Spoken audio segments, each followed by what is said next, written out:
Grade. Casey, 18, in 12th grade. My name is Mariah Sorensen. I'm 18 years old and I'm in 11th grade.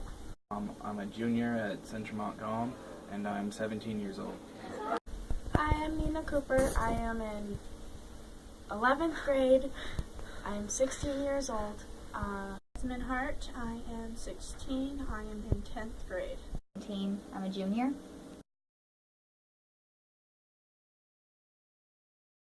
People that do suicide, they should find some other way out. Like, there's always some people around, whether they know it or not.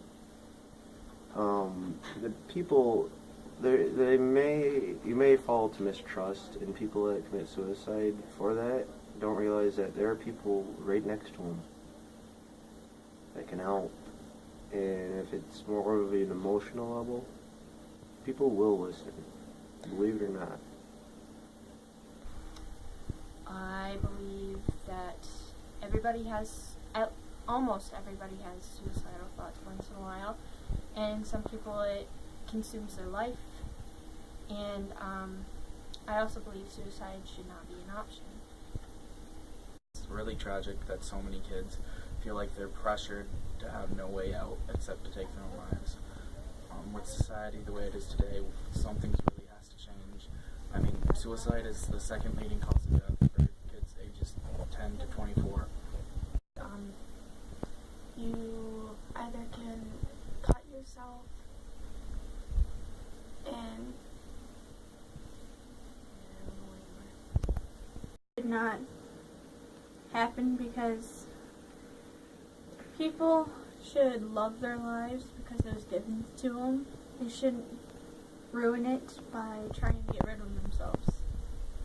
Suicide is something that I think people don't talk about enough, but it is very common, sadly, and I think if it was more talked about, it could be prevented more often.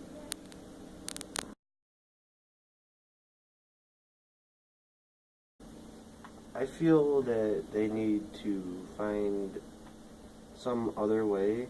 There's millions of ways to get some stress out or anger out or depression.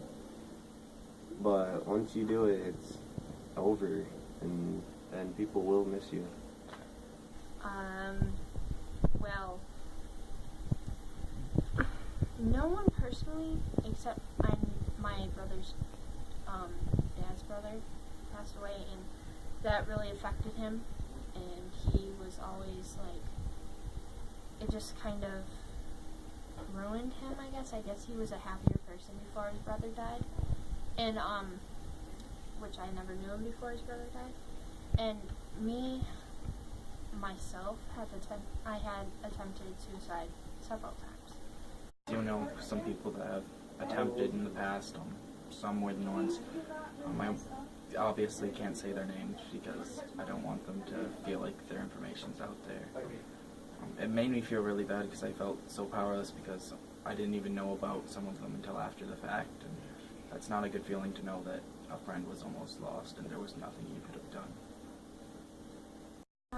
One of my friends attempted suicide.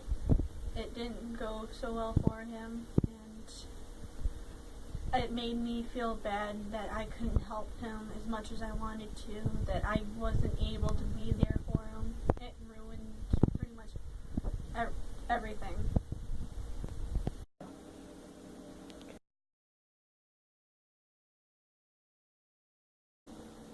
Cutting their wrists, beating themselves, starving themselves,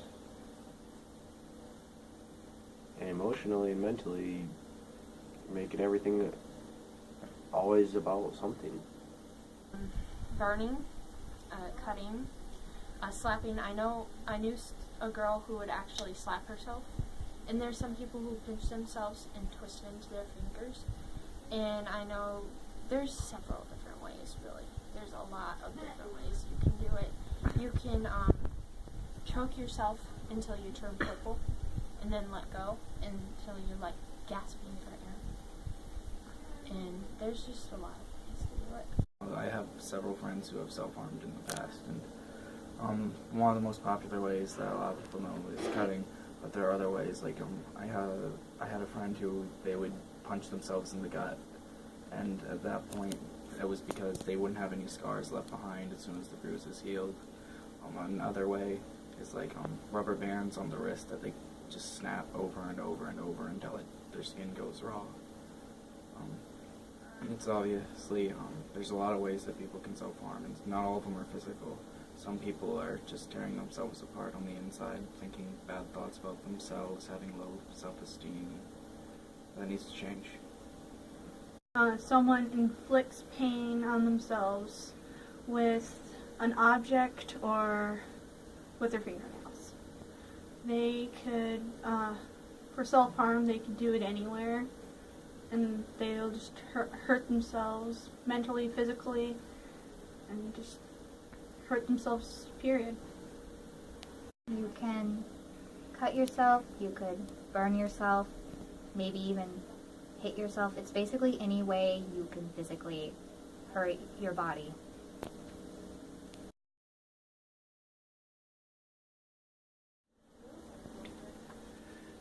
You shouldn't harm yourself because no matter what, you look good, so you shouldn't harm yourself, and people that do need to stop, because self-harming isn't good at all. It just causes more pain to cover up the other pain.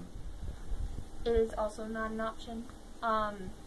Although a lot of people who self-harm don't necessarily have suicidal thoughts, and it's the way they get their emotions out, it is not recommended, because you can hurt yourself severely. And you need to love your body and respect it. And it was made for you for a reason, and it was not made to have these hideous marks on your arms. I'm not a big fan on self-harm. All you're doing is hurting yourself and making other people feel sorry. There's other ways you can go about it instead of just self-harm. Also shouldn't happen because it'll bring you down more and your self-esteem will go low, and it's terrible to happen. It ruins people's lives. People have to resort to that. I think it's a cry for help, and I believe that if you notice someone is doing that, you should definitely talk to them, even if they get mad about it, because keeping silent isn't going to help.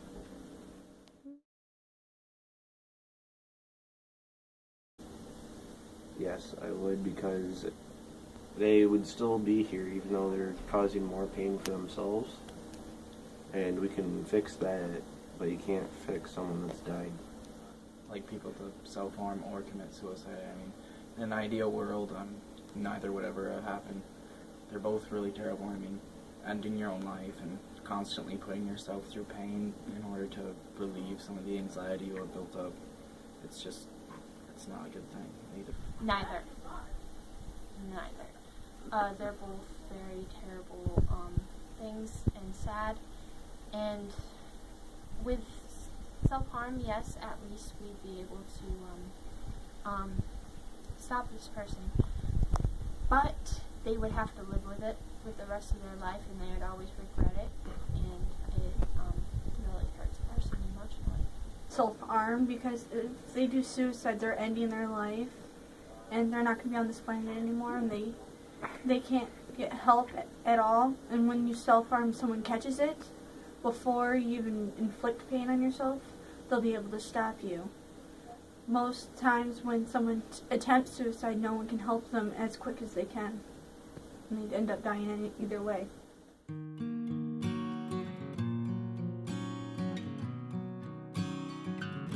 Well, I let myself down, and I made myself cry, and I let myself go, like I gave up on life. I was telling myself I was living a lie, that I didn't exist, that the world let me die. And I took a step back, was it really that bad? I forget who I was, I forgot who I am. How did I get this far? How did I get this low? If I change, will they care? This won't work anymore.